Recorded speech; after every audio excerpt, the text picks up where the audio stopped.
What's going on, everyone? Hootmoney here with another video for you guys today. Today we're going to be talking about Senseonics, ticker symbol SENS. They recently got FDA approval this morning around 8 a.m. for their 180-day continuous glucose monitoring system. This ended up being a sell the news event. So since we were following this stock, I just wanted to make that update for you guys. So drop a like on the video, subscribe if you guys are new, and let's get right into it. So first things first, check out Moomoo. If you want up to $7,000 in free stock, all you have to do is deposit $1 on their platform. So it's a fantastic deal. You can also get a free share of AMC if you deposit $100.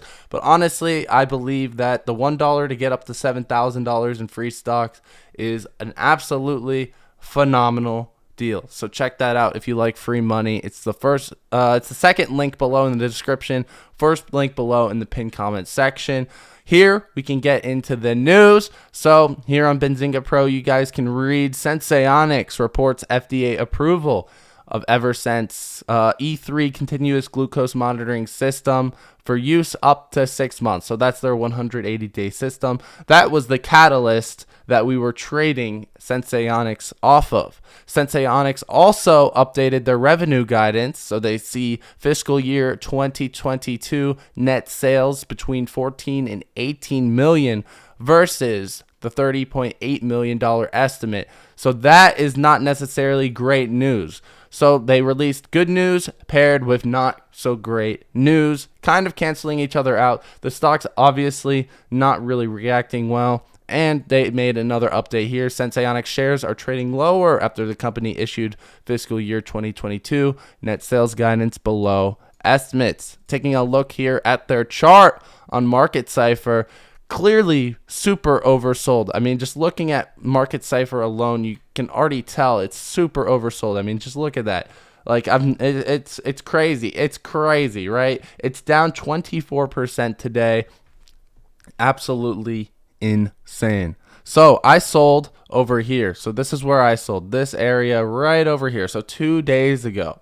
And the whole reasoning behind it was more so the technicals than anything else, right? So first of all, we dipped below. So just analyzing Market Cipher right here on the hourly chart, we dipped below, right? We were on an insane rally. We never dipped below. We never even had a minus momentum wave. So clearly the momentum was slowing down. We also got some bearish divergence right here. And then the money flow was coming down as well. So regardless of whether or not the catalyst would hit, the FDA approval, as well as that fiscal year 2022 revenue guidance, despite that, we were noticing that the momentum was slowing down, right? Even in the 4-hour chart, I'm sure it's showing it. Yeah, so the momentum was slowing down. You see some bearish divergence here. So that's why I was getting out of it, right? It was going up way too overbought, and I believe that it would sell off despite the catalyst coming, right? Despite the catalyst, I thought it was due for a correction. It didn't really happen, so that thesis was wrong, but I was still able to sell at some of the higher prices here, 370. So just understand how sell the news works and how every time this thing goes up, it gets a bit more risky, right? Every time it goes up, each and every single day, it gets more risky. When it starts stalling out, that means the momentum is drying out a little bit.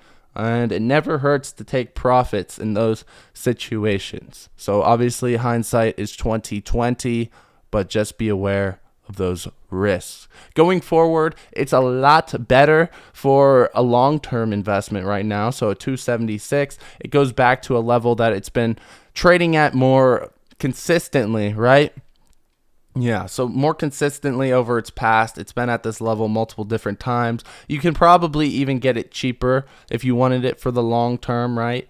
Right down here at 270, but it's still a decent price. So long term right now, that thesis is still in check, even if there's some additional selling pressure from this selling the news. I really can't predict the future, but the whale flow is looking solid. Most of the whales are going for that long dated expiration. So we pull up the chart here. It's 90% bullish premium despite the 25% sell-off. Most of them are going for July of 2022, and even some are going for January and April. The further out you go on this, the better. The more in the money, the better. They're targeting that $3 strike price, so that is looking solid as well. It's probably going to move down on this short squeeze leaderboard, so it already moved down to 12th. It's going to probably move down a lot more, so the short squeeze is pretty much out of the question, guys.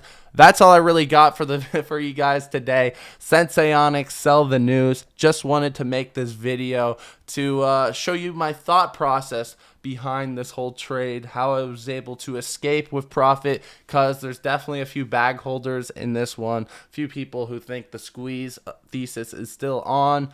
And it could be, it obviously could be, I could be wrong, anything could happen, but the way I like to play these things is by probability, right? I try to measure out a trade that has the highest probability of success. And there's no higher probability of success than actually locking in those profits. So that's exactly what I did 2 days ago, and I'm happy I did it, obviously. So drop a like on the video if you guys enjoyed. Subscribe to the channel if you are new, and if you ended up bag holding Senseonics and you don't want to do something like that in the future, check out the VIP trade alerts, because I alerted you guys when I sold about 2 days ago for $2.77. I believe that was the price. I might not be. It was in the 270s. But anyways, thank you guys for watching. Check out Moomoo if you like free money up to $7,000 as long as you deposit $1 on their platform. Links below in the description or pinned comment section. That's all I got. I'll be seeing you guys later. See ya.